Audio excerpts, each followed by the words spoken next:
Definitely is. It's always good to fight on International Fight Week, but to be headlining, something special. Yeah.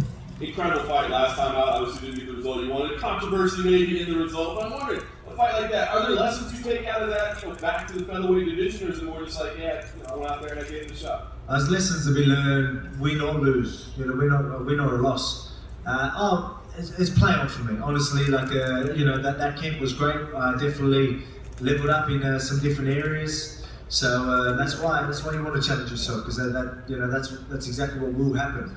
A lot of people look at what could go wrong, but you look at what could go right, and then obviously you look at the future, because I'm a lot stronger man for it. And as I said straight after that fight, these featherweights better fucking watch out. I love it. And obviously you got to see Yair that night. It looked incredible.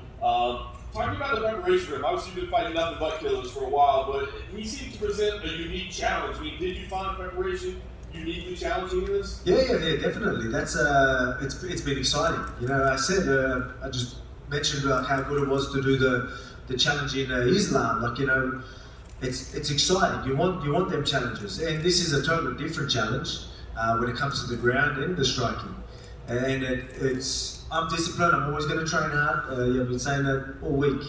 That I don't need to be motivated or anything to train hard and do what I need to do. I'm going to do that anyway. But it just adds another, more excitement. More eager to get to the gym, figure things out, the game planning, get more in the zone. Really embrace some of the game planning and all the thand that we need to do in there. So it was good. No one, again, I've got nothing but respect for Yair. Again, he's a dangerous opponent, and that's what I want. But I just want to show everyone, why I'm the top of the featherweight division, and really show my skill set. I think work ethics is something just ingrained in you, but was it difficult at all to adjust? I mean, you're this close to champ status, right? You're kind of embracing all that. Was it hard to get the mindset back? Hey, it's still impressive to dominate the division the way you have. I mean, look, obviously it's done straight after it, but play on that. It just adds to the story. I'm gonna get that rematch. Don't worry. I'm gonna do my business this weekend, and I'll get that rematch, and then it's just gonna add to the story. You know what I mean? It was a close one. Do we think we did enough? Yeah. Was it a robbery? No. It was a very, very close fight. I know that, but I showed you guys and I showed everyone that I definitely wasn't gonna get ragged on like everyone thought, I ended up on top and really put it on him. But the next one, I'll take that win, and it's just going to add to the story. Last thing for me, you kind of touched on it there. I mean, the win here obviously would be huge. I know you were impressed with it for you. I mean, you wanted to continue to finish the or I wasn't that impressed, you were. But I mean, I'm glad that everyone's impressed because again, that'll just hype up a future fight. Just but I've got more of a threat in front of me this weekend, so I'm gonna pay attention to that. If he wants that smoke, it's going to be good because I know he will talk that trash, which is fun, and punching people in the face and talk trash is so much better. Alex, just going off that, why exactly weren't you impressed with Video? What did you see that we perhaps didn't see in that fight? Mate, can't give too much away, right? I think I think a lot of people could probably touch on some of the things, but put it this way, people don't look like that when I'm in front of them. You mentioned there about the people talking trash. I'm assuming you weren't that impressed with his prediction that he would beat you in the first round. That's what you mean? Yeah, he's dreaming.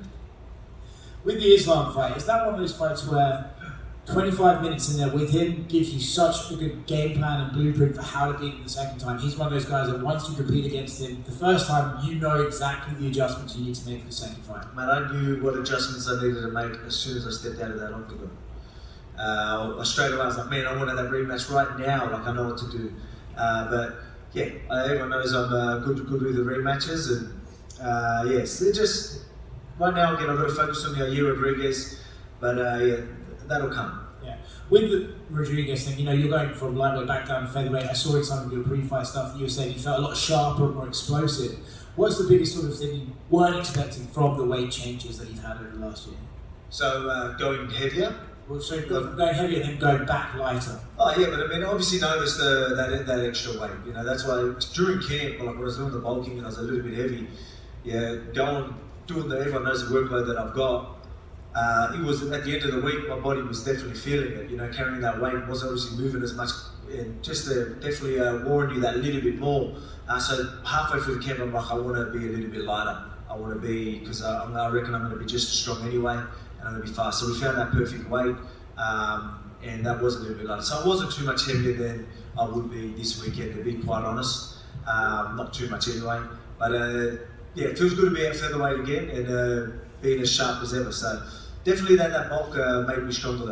That camp and again rising to that challenge, to that occasion, definitely put some of my skills on a whole other level. In some of the footage you put on your YouTube channel ahead of this fight, I've seen some spinning kicks from you that we haven't necessarily seen a lot. Is part of you kind of like, oh, I'd love to knock out Yair, the spinning kick guy, with my own spinning kick? Mate, I do meet a lot of people at their own game, so you never know. So, as I've been saying, Taekwondo Volk is coming from fucking England. Excuse my French. A lot of talk going in this card about like Robert Whittaker maybe making a quick turnaround for Sydney. Is there any interest on your behalf to do that? I know you said you want to be active, or is that maybe too much with like championship fights? Oh, I mean, it wouldn't be too much. There's a couple of hurdles there. Like obviously, making sure you've got the right opponent, making sure there's no injuries and little things like that. But so Emma's my wife is due like 2 days before the Sydney card, so there's another little hurdle there. But you know, we're talking to doctors, maybe a juice a week earlier, or you know what I mean? Like, we'll see what we can do. Well, stuff. If we do get Islam and Charles again as the next lightweight title fight, do you expect that to go similar, or do you think maybe we get a different result this time? I expect that to go similar. You know, and that's no disrespect. Well, obviously, Charles is very dangerous. You know, he can always catch him, but I think Islam's style, like, you know, he's patient. He doesn't take unnecessary risks. So you need to